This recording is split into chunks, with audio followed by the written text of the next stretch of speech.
Trigger warning, this episode contains topics that may not be appropriate for all listeners. All right. So here we are, all together. Like, this is my father. in person. In person. And today we are going to talk about hauntings. Spooky. And spookies and ghosts. Spooky-ish is what we're going to call it. And Spooky-ish. tales.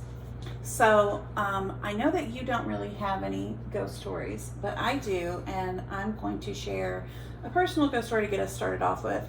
When my husband and I were first dating, we went on a spooky road trip in 2012, and we went to, one of the stops was Vicksburg, where we went on a little ghost tour at this plantation, or it used to be a plantation, now it's a bed and breakfast and an inn. And when we arrived, we noticed that it was all set up cute. They had little Halloween lights and such around, and there was a sound that was playing, like they had like speakers or something, and it was playing like spooky Halloween music and whatnot. But in the background, we also noticed that there were kids playing somewhere. You could hear them running and laughing and having a good time wherever they were. So the thought occurred to me that it must not be that scary of a place.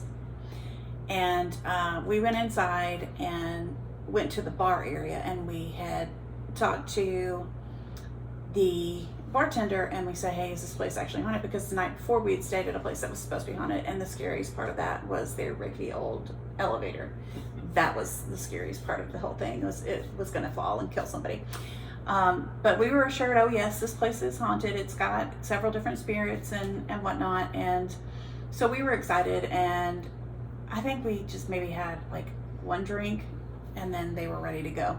So we went to the front, and they do a performance with a woman that dresses in black mourning attire from like back in the day, like a giant dress. She comes down the stairs, and she is the woman of the house, so to speak.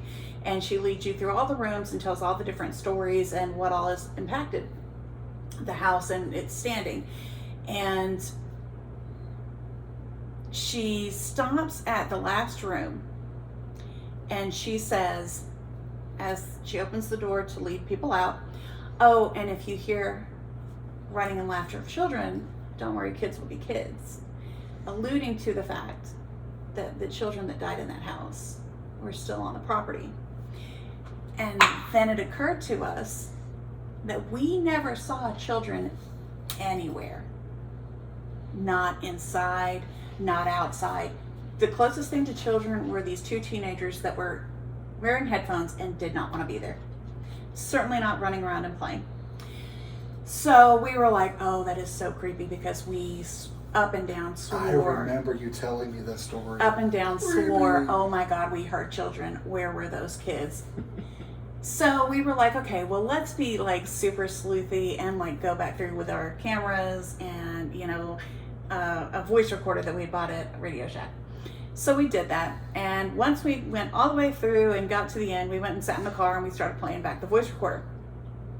And it didn't take long for us to have a holy shit moment, because we were sitting in his little car and had the radio turned all the way up, and what we heard was us asking permission to go back through. They said okay, and the door shuts from the like the hotel front desk or whatever area that they created, and then you go into a different part of the building, but there's a definite door that shuts, and you can hear the door shutting. And the person that was holding it was Paul, my husband, boyfriend at the time, but he was holding the voice recorder. And he stopped in the doorway. I was in front of him. I had already made my way to a bedroom. And what we heard was, excuse me, please. And he had been blocking that doorway. There was nobody else there. Everybody else had already gone. And the people that were there were in their rooms for the night. Something found him to be in the way, and it said, excuse me, please. Now what we can do is, I still had that audio. I turned it into a TikTok, and so I can give that to you. We can add it on to the viewing stuff. But so everybody can hear it. It'll make the sound clip too. So. Okay. Well, it may not show up well. So what we're going to do Pause. is we'll through the magic of editing. Through the magic of editing, here it is.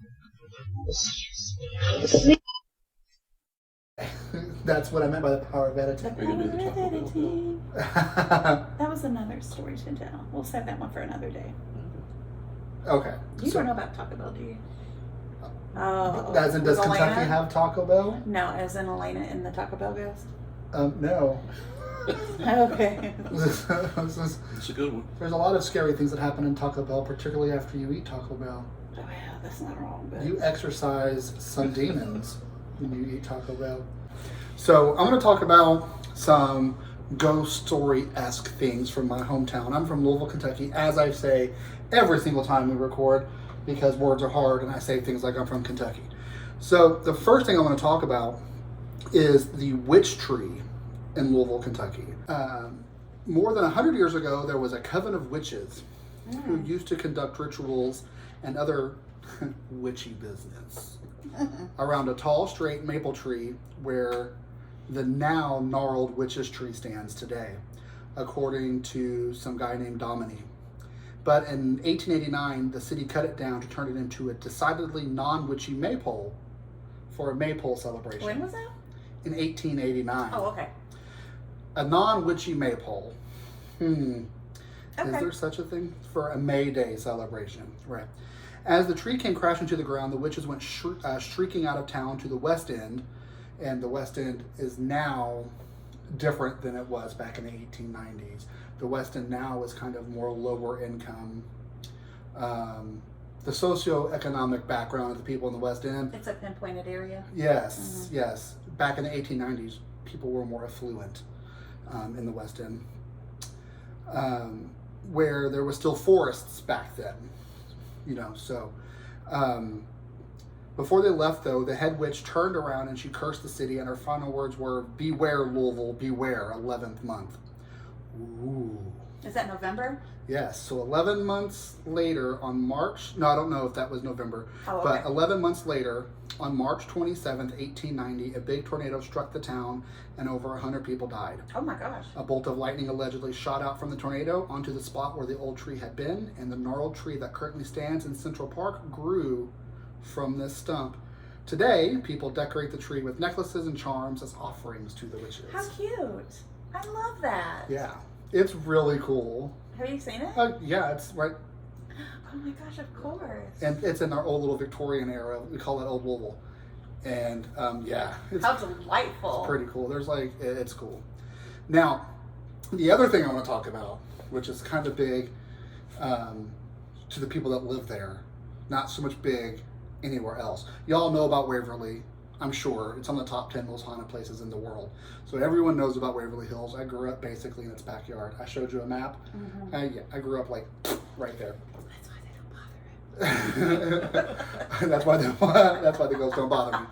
We're going to talk about the Goat Man. Okay, the Goat Man is more. Doesn't he have a bridge? He does. We're going to talk about the bridge. Okay. He's actually called the Popelick Monster. Mm-hmm. Okay, and it's in the area of Popelick Park. I know I've heard of it. Have you heard of it? Right. Oh. It's not technically in Louisville. It's in a town called Fisherville, which is between like Louisville and Taylorsville. For those of you from the area, you know where the hell the Fisherville Bridge is, right? But it's in the area of the Popelick Park, right? So the thing about the Goat Man is there are a lot of different origin stories. So depending on the generation you grew up, where in town you grew up, and, you know, I guess more along the lines of where your interests lie, and I'll explain kind of that in a minute, will determine which origin story you've heard. Because naturally, it can't just be one origin story. But a quickie breakdown of the Goat Man is he is half man and half goat, and he allegedly lives under the railroad trestle at Popelick Park. It's called the Fisherville Bridge, right? Something y'all need to know if you're not from the area, the Fisherville Bridge looks like it's condemned. It's not. It's Oh no. It's still very much used. Yes, yes. It is a common misconception that the trestle is abandoned and no longer used. In reality, the bridge carries a major rail artery into Louisville. Heavy freight trains cross the bridge several times daily, so it's easy for someone to get caught atop while an oncoming train barrels down on them. Ooh. Should it be condemned? No, it's still very much used. It's very creepy. Okay. Because you're driving down the road, okay, which is, I forget the actual name. It might still be Taylorsville Road. It might be Old Taylorsville Road. I don't remember. But you're driving on the main road, and the Fisherville Bridge is going to be off onto the left, off a little side road. So you actually have to turn onto a little side road to see the bridge, and you go under it. So it's all trees and then the bridge. Gross. I hate Right. it. I hate it so much. And at night, is super creepy, especially in the fall when there are no leaves on the trees. I super hate it. Because unlike places I've lived recently, they have deciduous trees in Kentucky. The leaves fall in fall. Wow. So. That was a big word. Deciduous? Yes, I've never heard that word before. Really? I mean, we're in Alabama. We didn't wear shoes until like 5th grade. So deciduous just means that the leaves fall. Oh, okay. In the fall. Okay. They are not the evergreen. No, they're not evergreens. Very good, yes. So so the Popelick Monster, as I said, more colloquially, there's that word again, called the Goat Man, is legendarily part man and part goat. And some people go as far as to say part sheep. Oh. I didn't grow up thinking he was part sheep. He was always Goat Man. Is it just because sheep and goats kind of are similar? I guess. Hmm. They say this is the Fisherville neighborhood of Louisville, Kentucky. It is not Louisville. It is Fisherville. It is a separate city altogether. Numerous urban legends exist about the creature's origins and methods and employees to claim its victims. According to some accounts, the creature uses either hypnosis. See, this is why y'all suckered me into this office. You're working for him.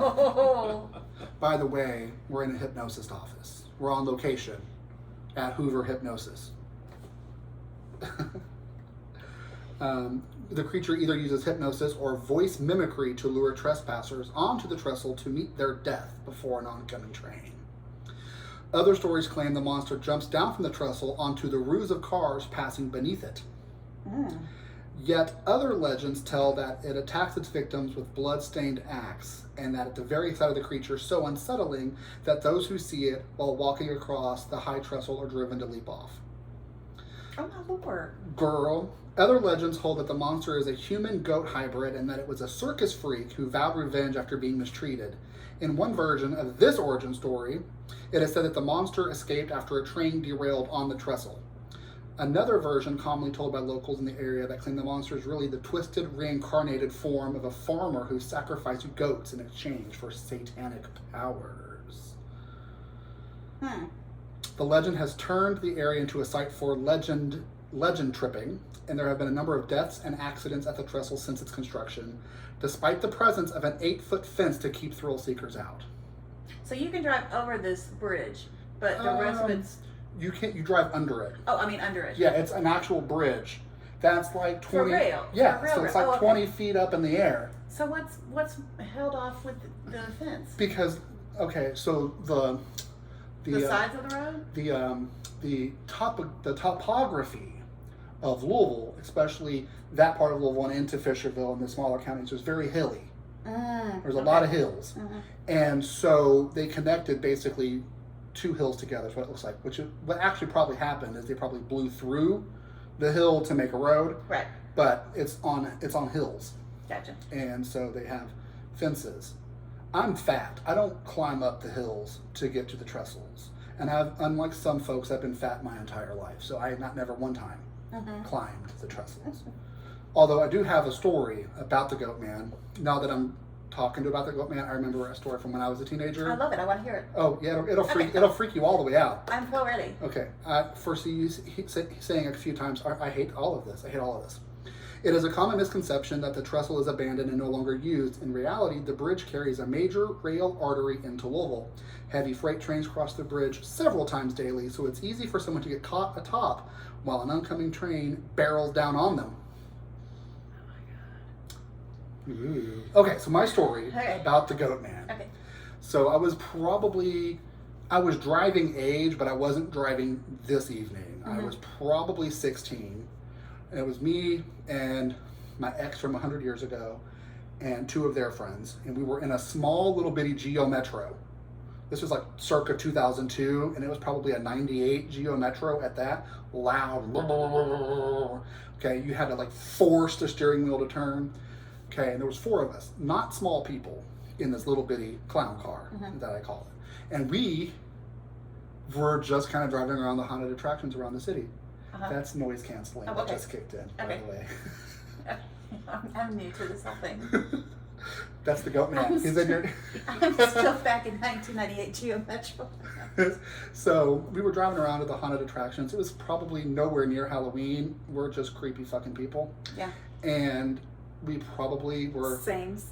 We probably had been partaking in the devil's lettuce that night. Not sames. You know, who knows. Anyway, so we ended up at Popelick Park. Okay. Because it's actually like a park. Not so much like a playground park. I mean, there is a playground there somewhere. It's just like a recreation area. Yeah, like a recreation. There's a big ass parking lot, and they have a big ass field where they put soccer posts up and shit, and it's a park. Well, so we were going through, and to get to the park is through this little windy road. So you leave the main road, which I'm pretty sure, as I said, is Taylorsville Road, and then the trestles is to the left, and the park is to the right? So we were driving the curvy road to get to the park, and you know, nothing too out of the ordinary, just creepy trees and whatnot. So we get to the park, and in the middle of the parking lot, we see this big burlap sack looking thing. And we're like, what the fuck is a burlap sack looking thing? I hate it. Doing in the middle of the parking lot. And me and my friend were like, let's check it out. I'm like, let's. This is terrifying. Let's go. So we got out of the car, and I'm just poking the bag, and it's just a bag. It's got some stains on it. It's just a dirty, like, burlap sack. Just a big burlap sack. In hindsight, though, did it occur to you that what is a burlap sack that's stained doing in the middle of the road? It probably had a body in it. Kentucky, though? It probably had a body in it. Are Who y'all knows? like farmer people out there? Well, that part, there are some farms out in Fisherville. See, okay. So then There I would are. talk myself into it just being like a farm bag. Yeah, and you know, we were probably high, let's be real. And so we're like, well, this is creepy, let's get back in the car. And then we hear like a crash out of nowhere, just like a car crash almost type situation. And we're like, it's like 1 o'clock in the morning. Like, there's nobody on this road, right? So we get in the car and we drive, and the car is in drive, but the car is not driving. We hear the RPMs going up, but the car is not going anywhere. And so I look at my friend who's driving, and I said, if you don't make this clown car move, there's going to be a misunderstanding in this parking lot. So, and then I felt it lurch forward real hard and then zipped off. I would say sped off, but it was a fucking Metro. It wasn't speeding anywhere, right? So then we leave the park immediately, and we're driving. And then as we get to not the entrance of the park, but the entrance of the road there's a wrecked, what looks like LMPD car on the side of the road. It wasn't freshly wrecked. There was no smoke. You said LMPD? Louisville Metro Police Department. That's what I just wanted to verify. First of all, we were no longer in Louisville, so why was there an LMPD? Who knows? But it was clearly a wrecked LMPD car on the side But of the road. nobody was in it. I'm getting there. I'm sorry. And we're all like, was this here when we came through the first time? And my friends were all like, no, it was definitely not there when we came through the first time. I'm like, well, let's go. And then all of a sudden, Not our problem. and all of a sudden we saw a person sit up and their face turned towards us. The eyes, I don't want to say there were no eyes, but the eyes were very dark. Ew. Ew. And the way they had turned was just very unnatural. Ew. And so we went back to Louisville where the fuck we belonged. There you go. That sounds good. That sounds good. And we legitimately never went back to that park. Cut to, I don't know, 20 years later almost. I am now a grown-ass adult who still loves haunted attractions. And they now have a Popelick Monster themed attraction Are you serious? in the park That's every exciting. Halloween. And there are a bunch of goat men that walk around. That's so fun. Right? And when you walk into the entrance and you're waiting in line, there's like the legend of the Popelick Monster and whatnot at the park, where all of that should happen to me as a teenager. Let's go. Yeah, I sure did. I sure did. Took my now ex, and it was a great attraction. They did a really good job. It scared the shit out of me. It was really good. At the end, they had the chainsaw guy, also a goat mask Super. with a chainsaw, baby. So I think I made it to my car in record time. I'm pretty sure as soon as I was gone. And I'm not graceful, but I was running like a gazelle that day. I sure was. Yeah, I'm pretty sure like I teleported to the car. Needs to just. I remember getting to the car and realizing that my ex is not with me. Oh, too bad. And then I get a text message, "Where'd you go?" I said, "Oh, I'm at the car." Baby, gone. I'm at the car. Gone. Just gone. So what do you think it is? What? The goat man. I think it's a goat man. Do you think it's so the an legend I grew up with Uh-huh. was more on the satanic ritual side of it. This farmer used rituals and created this hybrid goat person creature thing, and he used it as a means to seek revenge on the people that wronged him in his life. Goodness, that's a lot of anger. And that's the legend I grew up with. But if you go to the Popelick Park during Halloween and they have the attraction, the legend they use in their theme park is the carnival train that wrecked and he escaped from the carnival. Oh. So that's like the theme. So that's probably the more popular Uh-huh. myth of the goat man is the wrecked carnival and he was just a freak of nature, you know, one of them carnies. So that's the more popular I see. version. I'm just twisted, and I kind of just like the idea of the satanic ritual used for revenge. Sure. Because Why not? I'm not saying I could if I would, but I'm also not saying I mean, would if it's possible. could. So, the other day, we asked some of our friends to share with us some of their ghost stories, and we did have a couple people pull through with some ghost stories. So I'm going to share the first one's from Liss. You can find her on TikTok. We'll put her TikTok at here. I'm gonna ask if she wants that. Wasn't going to. Oh, okay, never mind. She's just gonna get. You're getting bamboozled. Bamboozled. Bamboozled. So she says in her message to us, "I've always seen the dead as long as I can remember. A very early memory was in my first house. My bed was next to my closet, and between that, a small nightstand with my lamp."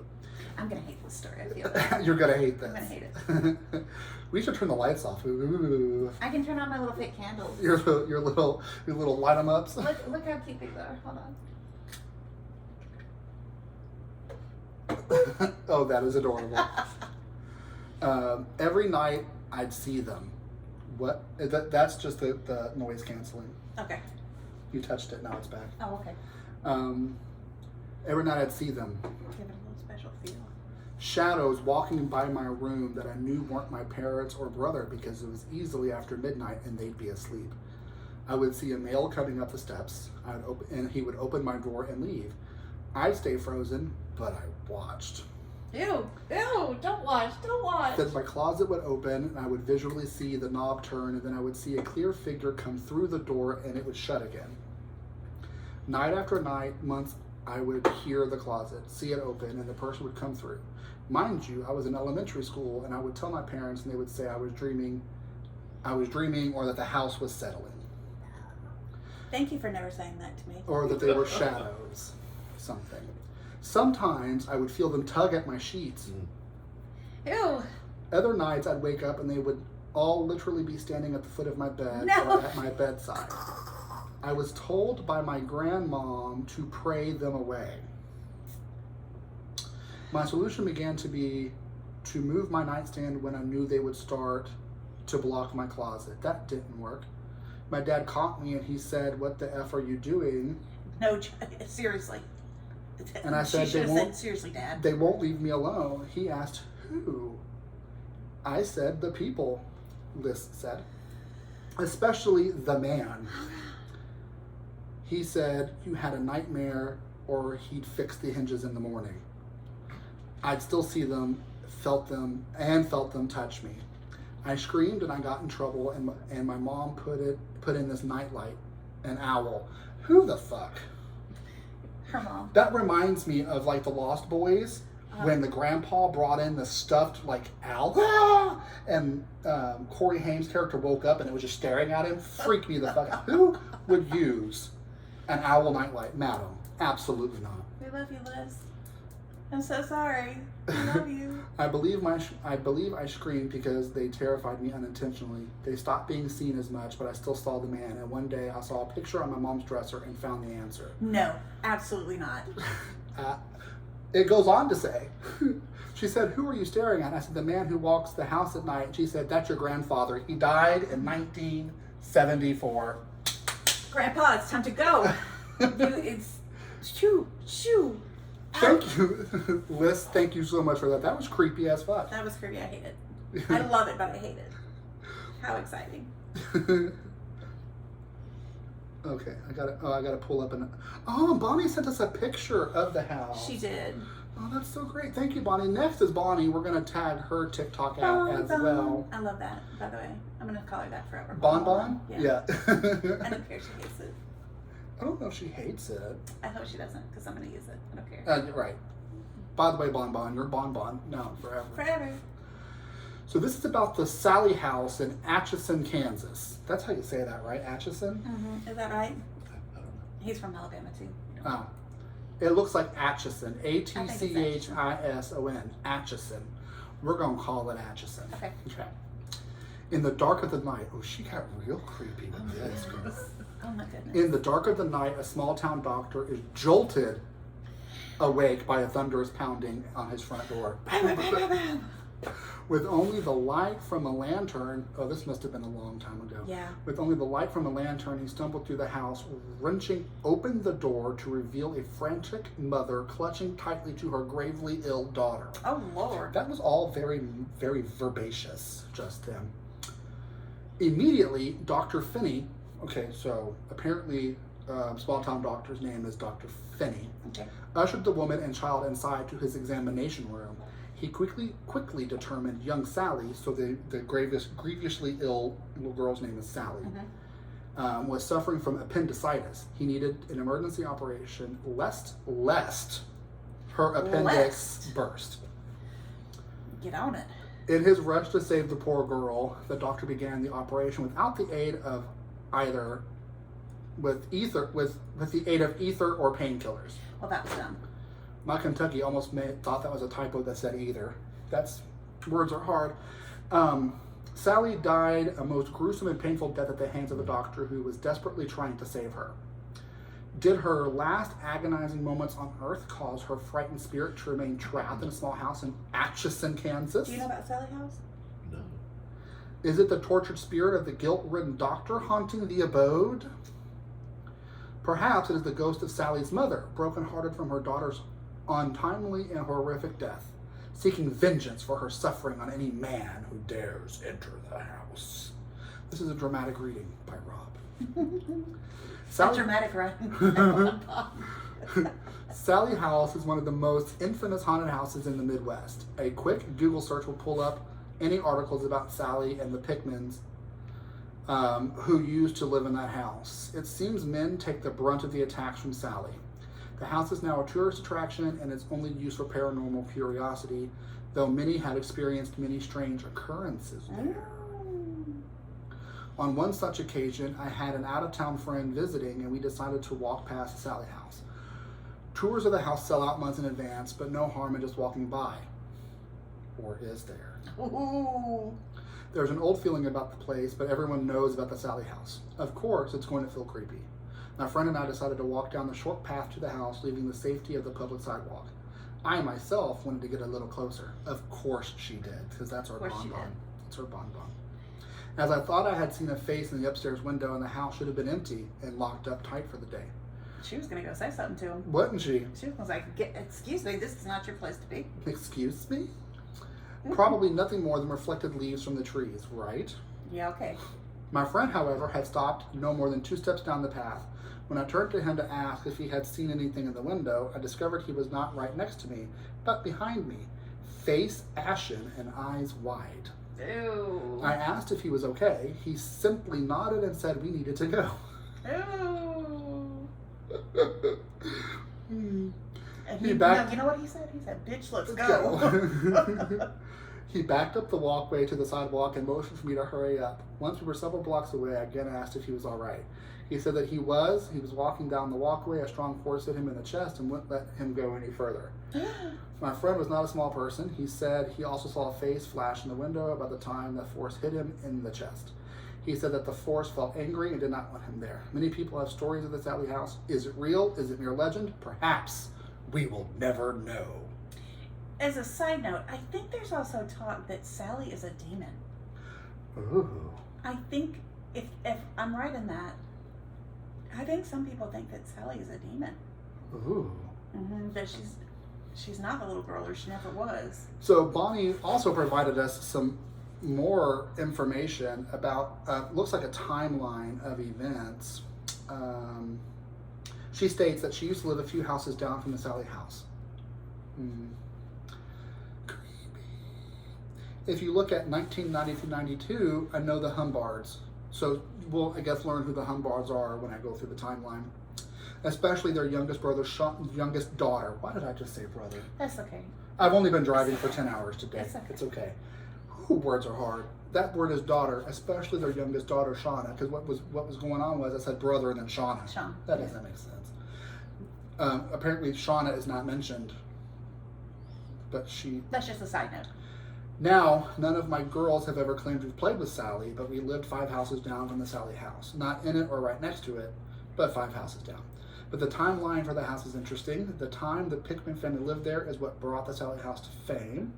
It was their story that got lots of attention, including all the scratches Mr. Pickman received. He even drew a picture of Sallie. A semi can probably drive through the holes in the Sallie House stories. Oh, well, that's cool. A quick Google search will show everything you ever wanted to know. However, many people have claimed to have strange things happen to them while in or near the house. I have copies of a documentary that Robbie Thomas did about Sallie House and what went on while he was there. She provided us a link to Robbie Thomas, who's a psychic. We'll include that too. Right. So there's a picture of the hand-drawn picture of Sallie. Yeah. She just, those big-ass eyes. Do you see them big-ass demonic eyes? Big scary eyes. They're demons. That's a demon baby. Girl. So in 1822, Michael Croman Finney was born near Cork, Ireland. In February of 1838, Catherine Kate Catherines, That's a heck of a name. Girl, Catherine Kate Catherines, was born in Middlebury, Vermont, to Charles James Catherines. He was born in Dublin, Ireland. In December of 1854, Michael Finney and Catherine Catherines were married in Lexington, Missouri. And Finney is the doctor. Yes. Okay. In 1856, James K. Finney was born, or James K. Finney was the doctor, right? Yeah. He was born in Clay County, Missouri. In 1856, 7 months after James was born, the family moved to Atchison, Kansas. On April 17th of 1857, lots 9 and 10 were sold by the Atchison Town County to Samuel C. and Lucy Pomeroy. In 1859, they sold the lot to Thaddeus and Theodore Hyatt of New York City. The Hyatts gave power of attorney to handle the property to Willis or Millis. Okay, I don't care. Maria Finney was born. She was 15 months old when she died. I want to get to the juicy stuff.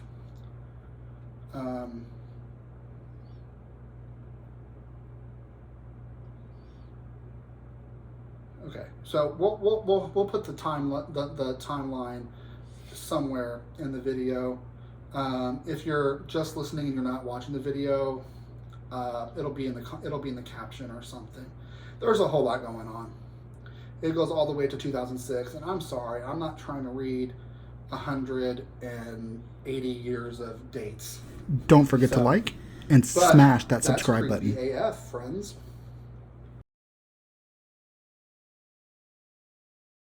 Okay, so I'm going to talk about a local to our state ghost. Actually, two. The first one is going to be Condi Cunningham, though. In 1908, 18-year-old Condi Cunningham was a student at the Alabama Girls Industrial School.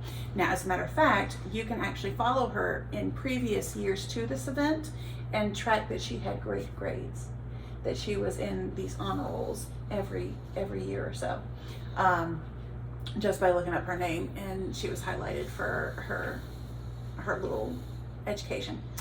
But on the night of February 4th, 1908, in her... Shut up. The 4th of February? The 4th of February. That is totally like 88 years before, well, 78 years before I was born.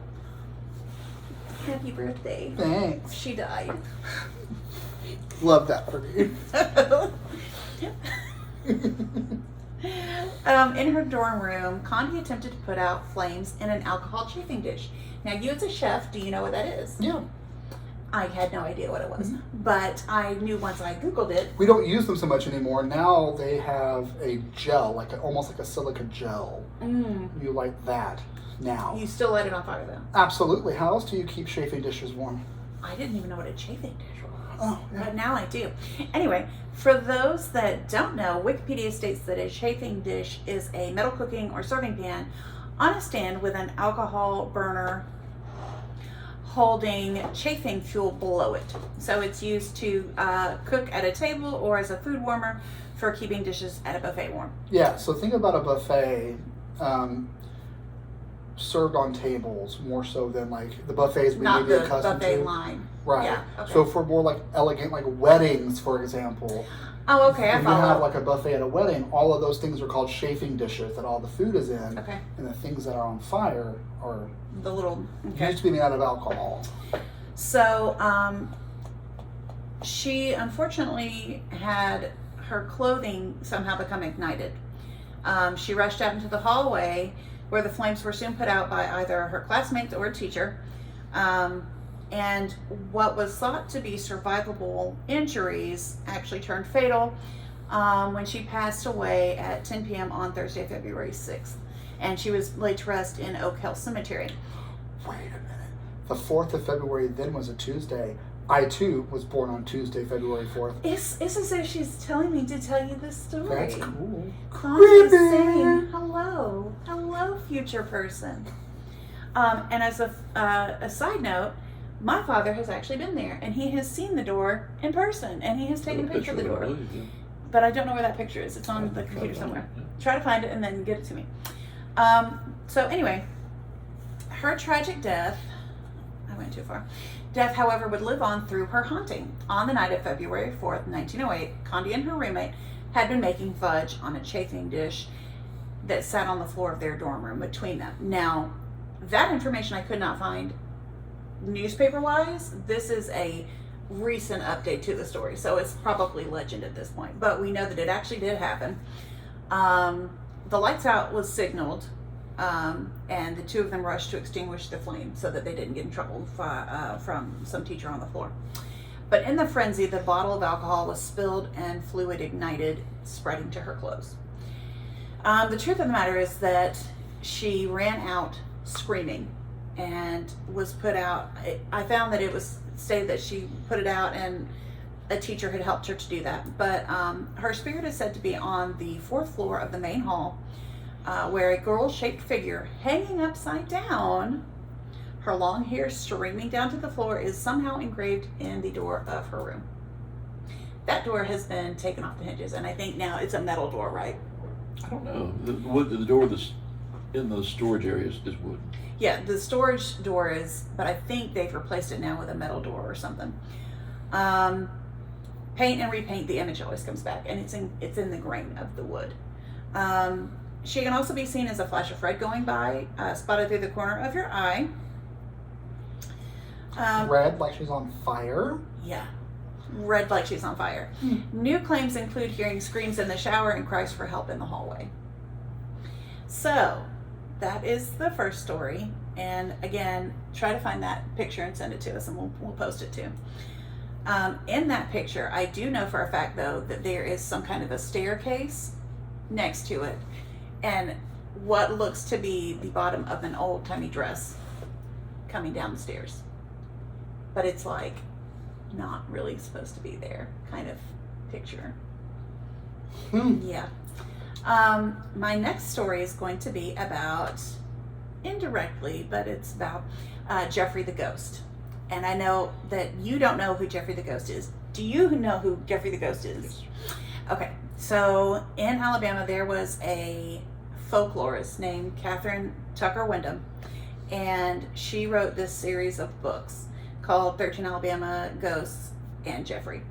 And in 1966 on Rural Street in Selma, Alabama, a young girl sat alone in her room where she heard footsteps coming down the hall.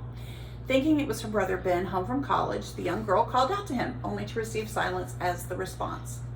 Over the years, other inexplicable things would happen, and the family became convinced they had a ghost. The young girl's mother, Catherine Tucker Wyndham, named the ghost Jeffrey.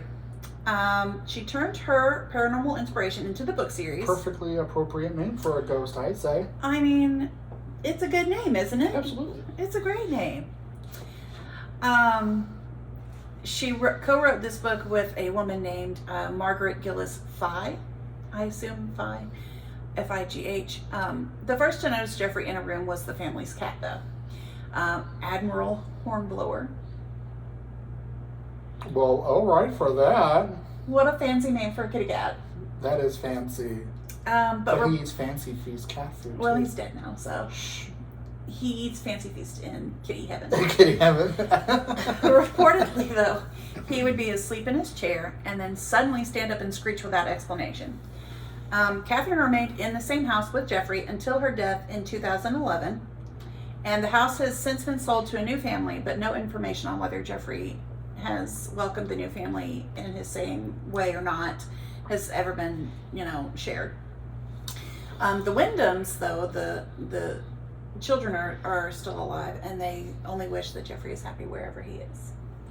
The stories included in the original 13 Alabama Ghosts are The Ghost of the Angry Architect, Death Lights in the Tower, The Faithful Vigil at Carlisle Hall, The Spectre in the Maze at Cahaba, The Phantom Steamboat of the Tombigbee, The Unquiet Ghost at Gaineswood, The Face in the Courthouse Window, and I'll talk about that in a minute. Mobile. I'm from Alabama, I promise. Mobile's Pipe Smoking Captain, The Return of the Ruined Banker, The Hole That Will Not Stay Filled, I can mention that one too. Huntington's College's Red Lady. The places. These places. My mind went with a hole that can't be filled. Lord have mercy. Stop! I'm going straight to hell. My dad's right there.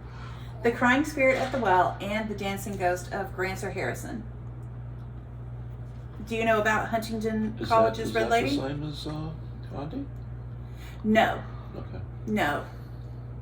No, because it was an Alabama industrial school back then. Just look into that. Well, that's a good point.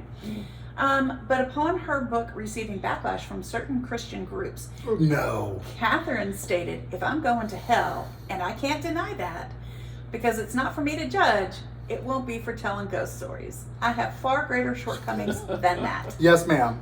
Yes, ma'am. Prior to her death, she gave her blessing for 13 Alabama Ghosts and Jeffrey to be adapted into a stage musical by Don Everett Garrett and Kevin Francis Finn. She was able to see the premiere at Red Mountain Theater Company's Cabaret Theater in October 2010. And just as a side note, apparently you can reach out to them and you can take that adaptation and put it on at your own school or Whatever. thing.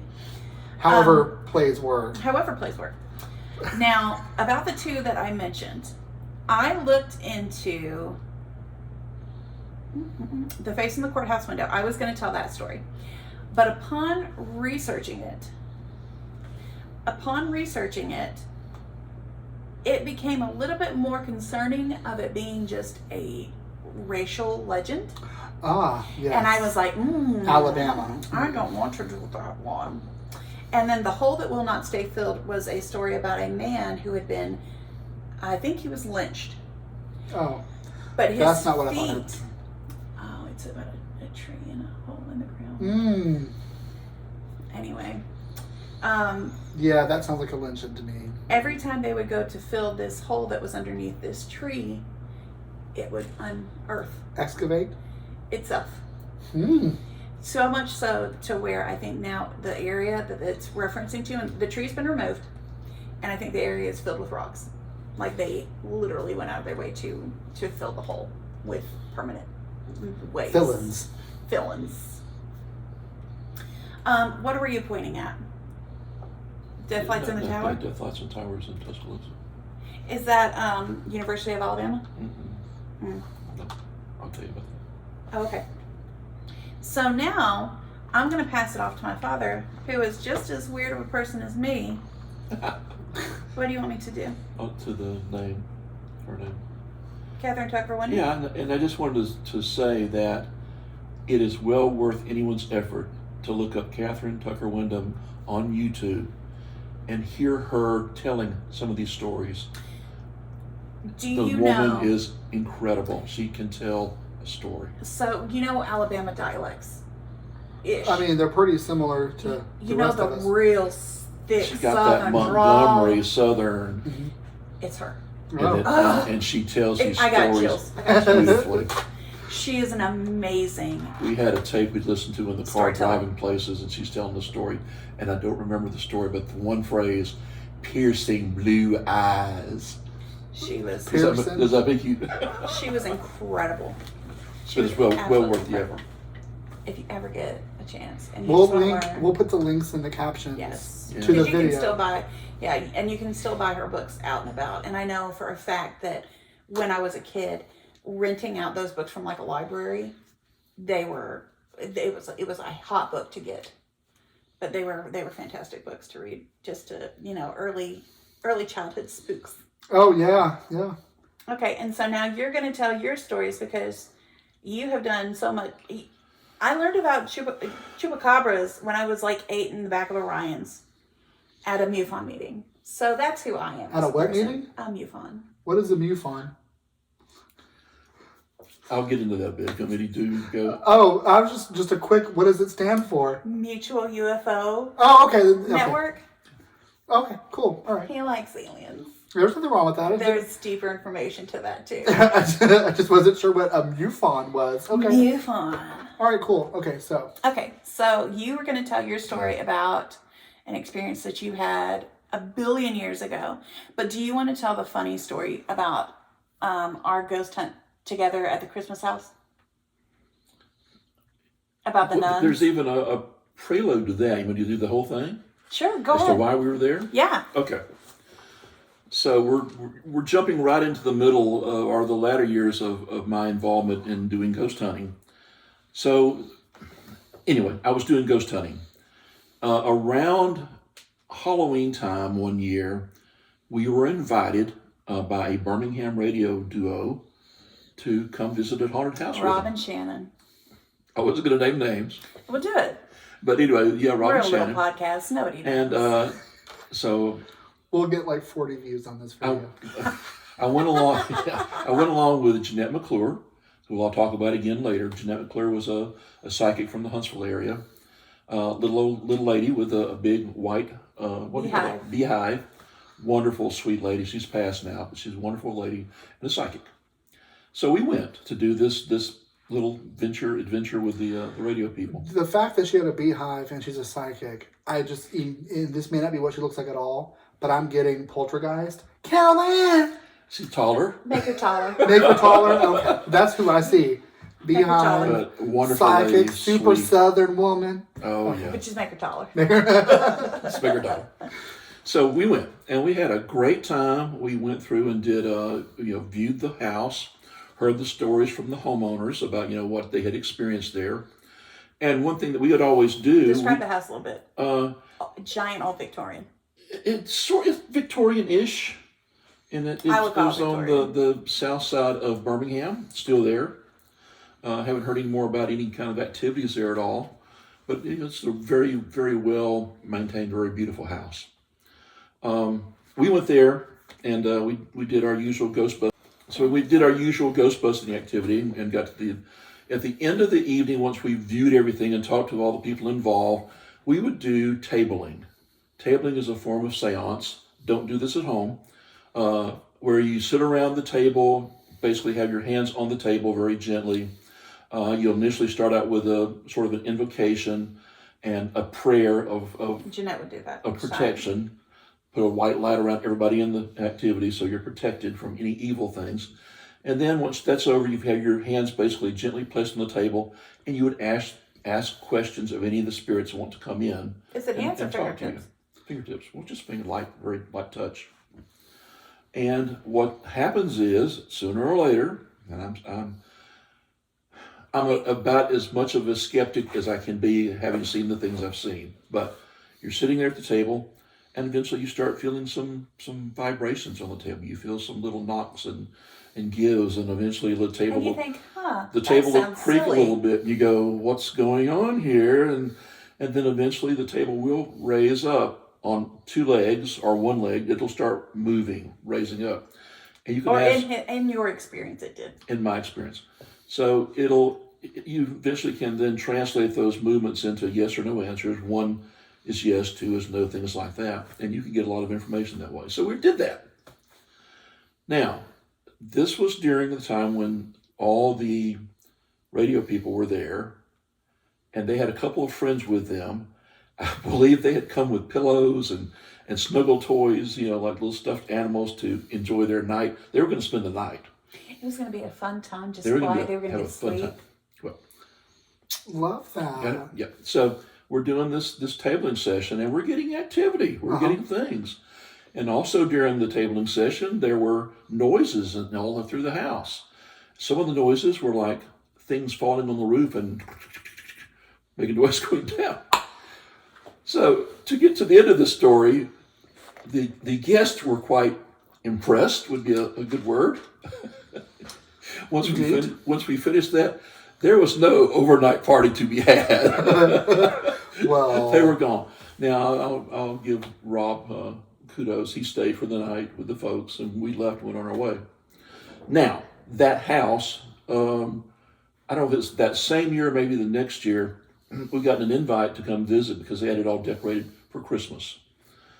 They had, the place was really decorated for Christmas, trees, candles. Beautiful just lights. Beautiful setup, finger food and all. It was very beautifully done for people to come through and visit. And you go tell the rest part. I'm not sure who said what to who. I don't remember. I guess maybe, how old was I? Under 10? It had to be, and your sister would have been 4 years older. I think you were young. I think I was young too. Yeah. So we walk into this place, and it's absolutely beautiful. It's like, oh my gosh, wow. And the homeowner approaches us, and he welcomes us or whatever. Very welcoming, very nice guy. Very straightforward. Oh my gosh, we're so glad you came, blah, blah, blah. Oh, and by the way, if you see 3 knives descend down the stairs, 3 knives descend down the stairs, don't be alarmed. It's okay. 3 knives? 3 knives. Like kitchen knives? Like kitchen knives. So, just casually taking a stroll down the stairs. So I, in my little child self, this is how we're walking around the house. I'm not going to be the one that sees 3 knives going down the stairs. See shit, heard shit, or saying shit. It's not going to be me. Everybody else could be cool with this. I'm not going to be cool with it. We go up the stairs. We're looking in their bedrooms. There's a bedroom that's got nuns standing around this bed. And I'm like, that's really weird. Why are they here? Well, whatever. And so it finally gets to be time for us to head out. And either Dad or my mom, what's wrong with you? What are you doing? The man said there were going to be 3 knives descending down the stairs, and we're all supposed to be okay with this. And one of them goes, knives? They said nuns. If you see the nuns descend the stairs, it's okay. I'm like, are you fucking kidding me? I thought everybody was just chill with these floating cutlery. That it was no big deal for these floating knives to just take people out. That is so precious, Erika. Nuns. I love that. Thank you. Okay. Beg pardon? Look, I was just going to take it as gospel and just going to get there and be done. now you have another story, and I did not go with you to this one, but this is about a house in Athens, Alabama. Hey, can we take a break and you can get my drink? Mm-hmm. Yeah. Okay, so Erika mentioned this in Athens, Alabama. Actually, the house is in Tanner, Alabama, Tanner. You can look this up on the internet. And for those of us that don't have a country accent, he said Tanner. Do I have a country accent? Yes. Everybody did sound like you said. Tanner. Tanner, Alabama. It's all right, Dad. So, It's okay. and so it's outside of Athens, and Athens does play a role in this. So we already mentioned a little bit about my participation in other activities and investigative activities. I had gone to the Athens State College Parapsychology Group meeting to ask some questions about some things I had incurred in doing some UFO investigations. Met the people there. They're really nice, really great folks, and had left, with making some friends. They later invited me to go on this haunted house adventure with them. Again, it was during Halloween time. A newspaper in the area had decided to invite them to come out to visit this house. Oh, can you send us that link too? I'll try to find it. Okay. Let's see if you look it up and find it. But yeah, I will. So we all went. It was, again, myself. Jeanette McClure was there as the psychic. There were a number of people there from the newspaper, and about 2 or 3 other people from the club, from the organization that were there. And this is important. I know it's taking some time, but I'll lay this out. So if I'm sitting here like this, okay, it's an older home. To my left and sort of over to this side of the house is a doorway. You walk in the doorway, immediately facing the doorway is a very skinny staircase up to the upper level where the bedrooms were, okay? On this side, extending against this wall, this would have been the front of the house. Over here to the right, in the center of that room, a big open room, in the center of that room is a beautiful fireplace. And they had it stoked with wood, and it was just a beautiful flame going, everything else. To the back of that room was there was a glass transom that at once was the back of the house. There was a doorway that went into a bathroom, and the kitchen to the very back of the house was all an addition in the newer days, later days. Explain what a transom is real quick. It was like a window above a door. There you go. Okay, a glass window above a door. That used to be the back of the house, and now it filled in the. Just for people that are uncultured and have never lived in old homes. Yeah. So here we are sitting, facing this open room, fireplace over here. They'd set up a table in the middle of that room. On the far side of that was another couch facing this way, and we were sitting around this table. And we went into a session, doing a tabling session with the people that were there, and the owner of the house was there, the current owner of the house, and some of the other guests. And we went through quite a while talking, working with Jeanette, working with the homeowner about some of the things that had happened in the house, and basically to get to the point, I think the deceased owner of the house was upset about some of the things being done with the house and handling of things about the house and the renovations and whatnot. Things like that. And so during the process of that tabling session, we took care of those issues, and everybody was sort of happy about what was going to happen in the future of the house. We continued to work with some of the other guests there, a young lady, and I won't go into those details because it's sort of personal, but let me just say that this was my first exposure to this stuff. And I was like, I'm sure my eyes were like this big. The whole tabling thing was like the first time around, I was sitting there and this table starts rocking, right? And I'm going, oh my God, what is going on here? But I had it figured out. Because the person across from me was another lady. And I knew, I had in my head anyway, she's rocking the table. She's doing this. I'm going along with it, okay? We changed out people. Different people took the table. We started working with one of the other guests that were there, and she had some personal issues with a grandparent who had passed. But in this situation, I'm not sitting across the table anymore from that other lady. It's basically just me. And the thing starts rocking, and this thing ends up over in my lap, and I'm going, what is going on here? I mean, my whole self-explanation had gone. So we worked through that. Some tears were shed, some. And that was Dad. The person who had some issues with the grandparent, tears were shed, and things got settled out, and things were made okay. At this point, I got up because I'm like, that activity just drains you. All the energy, what could happen, Jeff? You're sitting there at a table, walking, how could that drain you? I mean, every bit of energy in my body was gone. I got up, walked around. Some of the folks went outside. The ones that smoked at that time decided they were going to, have a smoke. And I was standing there with my back to the wall, looking into the room towards the back of the home. And I saw somebody walk by. Okay. Pause it real quick and see. No, so I was standing against the front wall, looking over the room towards the doorway to the back to the kitchen, and I saw somebody move back there. And I'm looking around, so I sort of knew where everybody was. So I walked around to the back of the room there, and then the bathroom door was in that little hallway going into the kitchen. So it was sort of ajar, but I did, hello, no one's in there. I said, oh, that's funny. And so I turned around and started walking back up towards the front again. As I did, the owner of the house said, oh, you saw him too? I said, yeah. Who was that? And the story came out then that at one time, many, many years ago, when there was no kitchen, there was no bathroom back there, that was just the back of the house. And that transom that was still there was over the back door. And at some point in time, someone had come up to that back door. There was some bad feelings between the person coming in and the person in the door, at the door.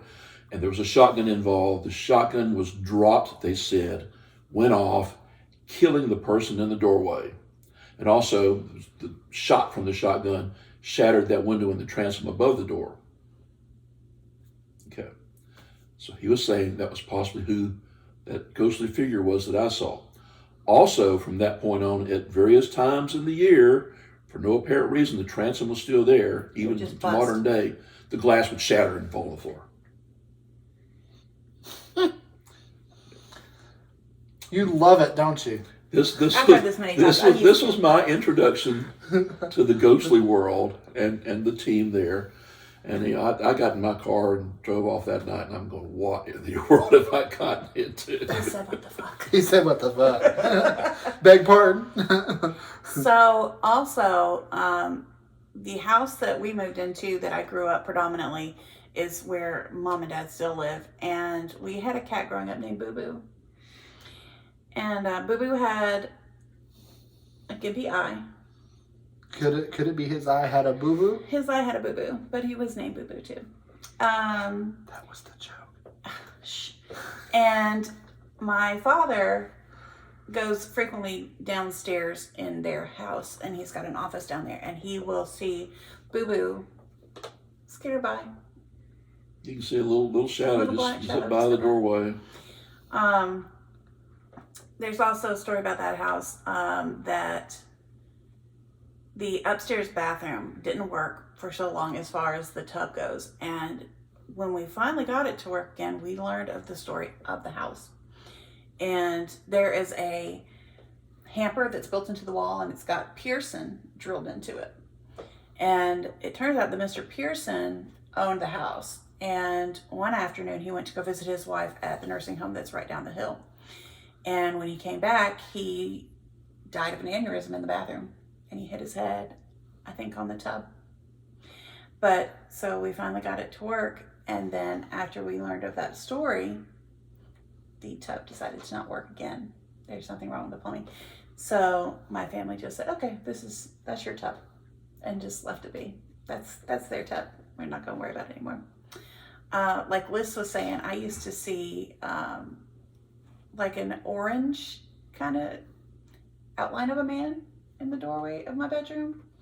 I don't know that I ever told them that, but it wasn't anything ever terribly scary, but yeah, that was there. And then there's the terrifying basement. It's like a dirt-filled room that's got... Dirt-filled is a dirt floor. It's a dirt floor. It's got like these bricks against the wall that it's filled with dirt and more. There was a, excuse the term, but I don't have any other better word for it, a servants area in the house. That's what they're called. Okay.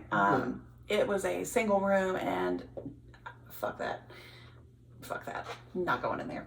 I think that's where the water heater is. Is that where it is? It's just a water heater. Yeah. No, maybe for you. But every time that, and I guess Dad's used to it at this point, but Paul can attest to this, whenever you go up the stairs to the main floor of the house, you run. You don't go slow up there. There's someone behind you. Every single time. Every single time. We've lived there 1,000,000 years. Okay. Well, tonight you're going to experience it. Yeah. Tonight will be the first time that you experience it. Don't jinx me, please. All right, I think that's all that we had. Right. Is there anything else from you? Any other spookies?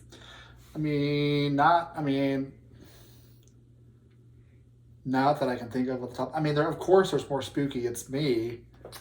But, no, not really. Not that I can think of. Well, I think that's all. Yeah, I'm sick of what would, when we were at Montevallo, which is where the door is. Yeah.